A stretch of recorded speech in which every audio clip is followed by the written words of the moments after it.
Hi folks, back again. So I've got a couple of chillers here, Polar chillers, and they're not working. So I'm going to go through it now, some fault finding with you, give you some servicing tips as well. Straight away from looking at it, it's a fan on the condenser that helps the cycle. At the back of the fridge units, there's no condenser, you know, the black coil thing, there's none of that. So I've got a good idea what it is. There's fans inside. And when I received them, some of the internals had some staining, so that it wasn't freezing properly all over. It was collecting in certain areas. There's clearly been a drainage issue, so let's have a look at that. So the doors are in good condition, there was no concerns there. So the first thing that's on the cycle for this chiller is the thermostat. Now the thermostat is just there, look. It's a form of NTC, so I'm going to do a resistance check on that. In these two towers here is fans. I'm going to take these off. I've taken the screws out here, and I'm going to check the fan motors as well. There's the controller. This is the interface, the panel. So this needs a good circulation of air. Now then, if we have a look here, look how filthy that is. So technically speaking, there was no ventilation going through that condenser to help the refrigeration cycle. So at the back of the fridge unit, there's no actual condenser unit. So that tells me the condenser is inside, underneath. So if the condenser is underneath, it's that small, it's got to have a fan unit on it. These units need servicing and cleaning monthly to help the cycle of air go underneath and ventilation. So let's have a look at the filters. So there's the fan unit. Look at the state of it. That is blocked up straight away. So that's going to create one major performance issue. If we follow it through here, look. There's a condenser. There's the fan. So the whole refrigeration cycle wouldn't have functioned properly because the refrigeration wasn't going back to its original format. Here's the drip tray. That was bone dry and stained, and that's always good to have water in because that helps the refrigeration cycle. So with all fault finding, it's all about sequence of operation. First things first, has to be demand. So with these, it's the thermostat, the fan, thermal overload, relay, and then the compressor. So the camera's inside the chiller, and there's a few components inside that affect the functioning of it and what we can do to test it. So here's the thermostat. We're going to test the resistance on that. That goes directly through this cooling tower into the PCB, and here we have the fan.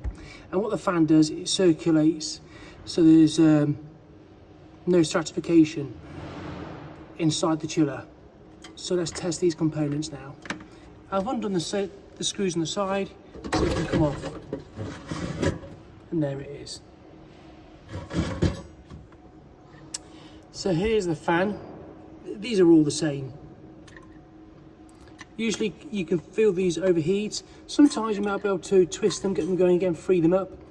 Because if you look at the back, the propeller can easily seize up. So taking the sticker off at the back, it usually looks like this. And you can see how the cable goes in. It's kind of got melted plastic over it. So taking the cover off, we're going to go between the two connections there. And we're going to be checking for continuity and resistance, because if you look underneath the propeller, it's just bearings, and the bearings are really quite thin. It's quite possible they can break, they can corrode.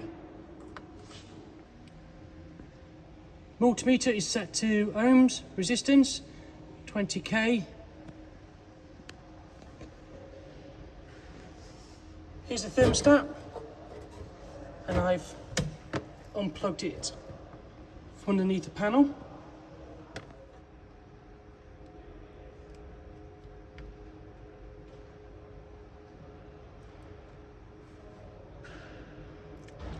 Yep, the thermostat's okay.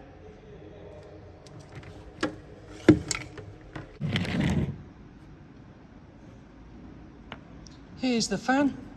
These fans are usually low voltage and there's no real power in these fans. So if you look at this one, what surprises me, these can easily seize. So if you look at the space there between the propeller and the motor, it's really quite small. If we look over the other side, that's the motor. So this is actually quite clean, but it is quite possible that can block up with grease. So now let's do a resistance check on these two.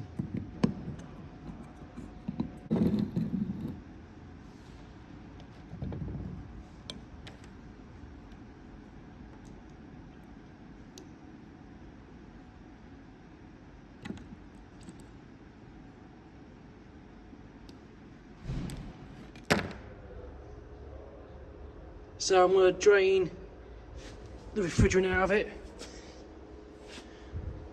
Got the recovery pump going. Reclaim cylinder here. These only get filled up to 80%. There's the gas, there's the current, weight. I'm going to weigh it before I start the cycle. And if you look here, that's how much I expect to get out of it. So it's 143A, 250 grams. Some of the pressure's on there, look. So yeah, let's begin.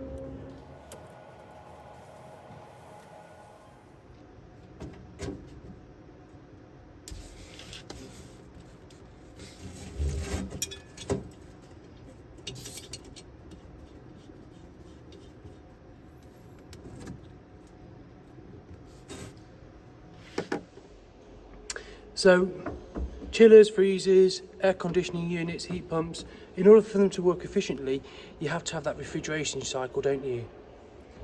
Subcooling, superheat, suction line, and the vapor line. In order to do that, you've got to have circulation of air and ventilation. So if you look here, the condensator and the fan is really blocked.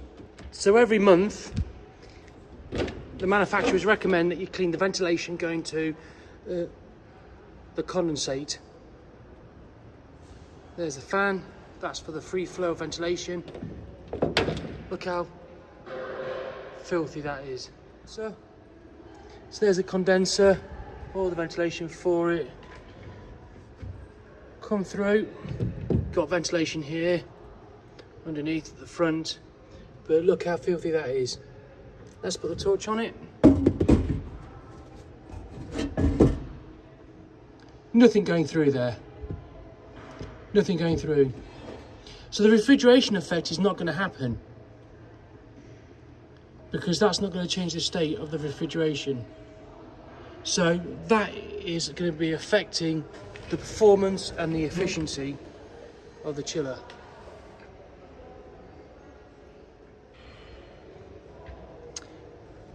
All fridges and chillers have drain holes on. These help the refrigeration cycle effect. So make sure they're clear, not blocked. Put water down, and this is what they do. That water drips inside this tray. This is pretty filthy, look. That tray sometimes goes on top of the compressor, and it cools the compressor down. In other fridges and chiller units, the condenser line goes through this, and it just helps the suction line.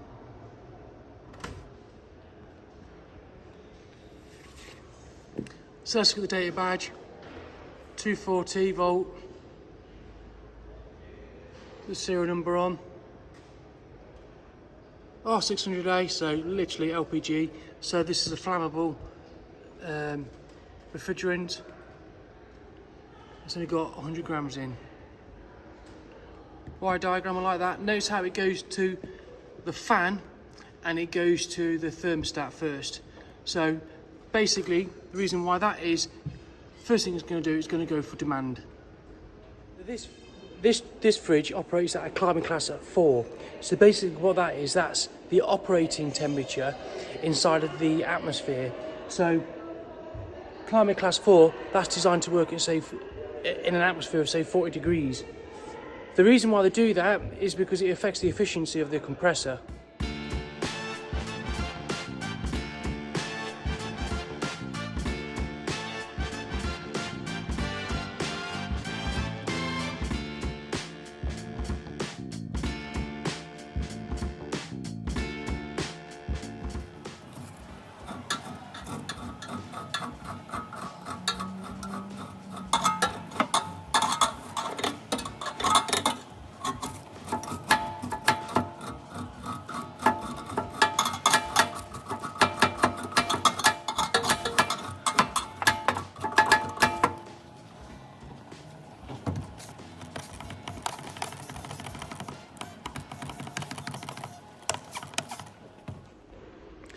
Get yourself one of these. Fin straightener. Absolutely brilliant.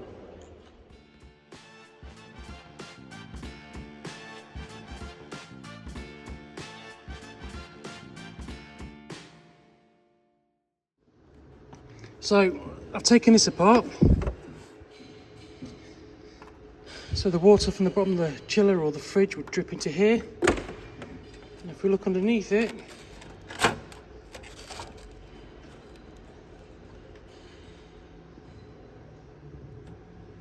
so it all helps the refrigeration circuit.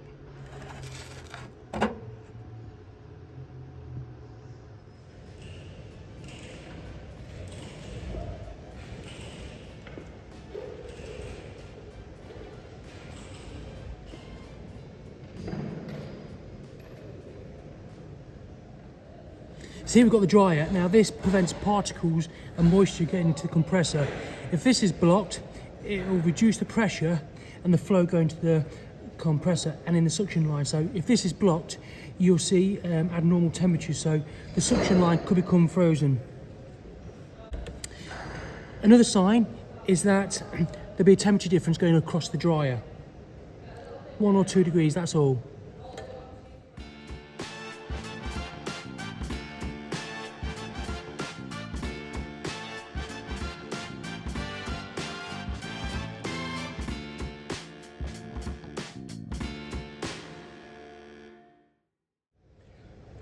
So, if the unit is making quite a lot of noise and it's always functioning and there's getting a high rise in running costs, is probably this. This is the condenser fan.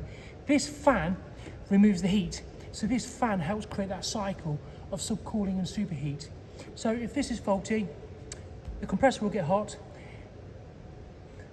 the appliance will get cooler as well, and you might see some freezing entering this around the suction line. So there's the condenser fan. There's the connection there. Here's a multimeter. So I'm going to change it to the wavy line. That's AC. I'm going to check for 240 volts going across the terminals. And go between live and earth.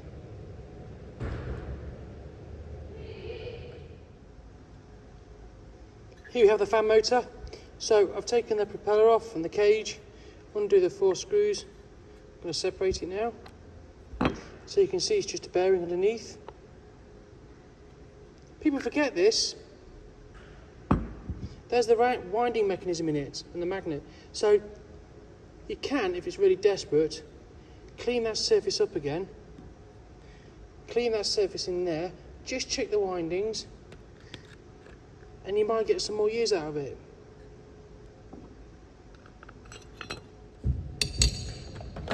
So if the compressor isn't functioning, there's 2 components that could be creating this issue, and it's underneath here. So usually these just flick off. This is a thermal overload. If this gets too hot, it's self-resetting, or you can just press it in there when it cools down, and underneath is the relay. Sometimes they can actually burn out.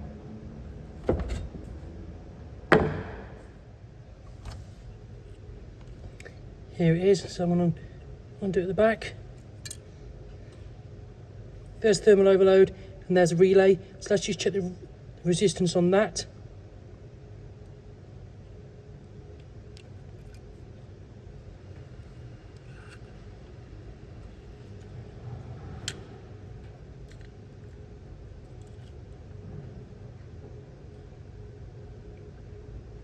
$16 ohms. Yep, I'm happy with that.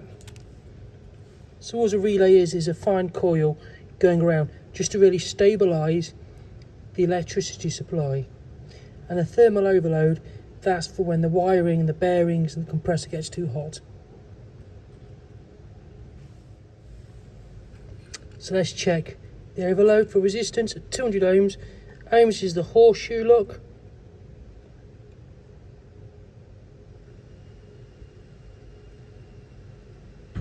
That's good. That's a healthy thermal overload. So now we're going to test the compressor. So the top one, that's the power supply, that's the COM.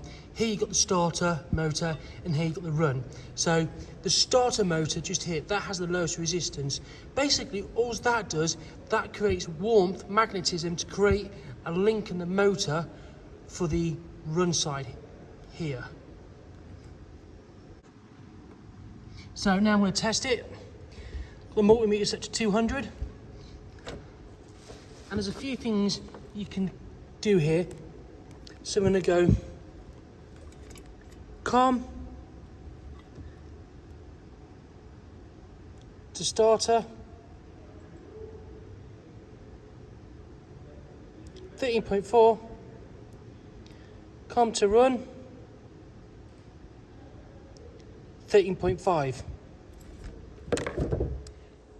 So the resistance from the COM to start mode, the COM to run, they should both add up. So let's add it up and then test it.